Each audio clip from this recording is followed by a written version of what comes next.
নওদা গুলিকাণ্ডে অবশেষে গ্রেপ্তার ধৃতের নাম শাহারুল শেখ। ধৃতকে সোমবার বহরমপুরে সিজেএম কোর্টে তোলা হলে 4 দিনের পুলিশি হেফাজতের নির্দেশ দেওয়া হয়। জানা গেছে, ধৃতের বাড়ি নওদার আলীনগরে। রবিবার রাতে নওদা থানায় নিজেই আত্মসমর্পণ করে শাহারুল। এদিন ধৃতকে কোর্ট থেকে নওদা থানায় নিয়ে যায় পুলিশ। গত শনিবার নওদার সর্বাঙ্গপুরে গুলি চালানোর অভিযোগ ওঠে। গুলিবিদ্ধ হন স্থানীয় এক যুবক রিন্টু বিশ্বাস। আহত যুবক মুর্শিদাবাদ মেডিকেল কলেজ ও হাসপাতালে চিকিৎসাধীন। হয় অস্ত্রোপচার।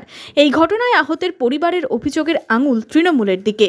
গুলিবিদ্ধ যুবকের পরিবারের তরফে অভিযোগ ওঠে, এলাকায় শোভাযাত্রার সময় দলীয় মিটিংয়ে যাচ্ছিলেন তৃণমূলের লোকজন। সেই সময় রাস্তায় সাইড না দেওয়ায় বচসা বাঁধে। সেই বচসা থেকেই তৃণমূল নেতার গাড়ি থেকে গুলি চালানো হয় রিন্টু বিশ্বাসকে লক্ষ্য করে।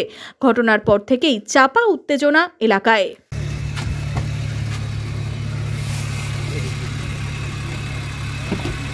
এটা কোথাকার গো?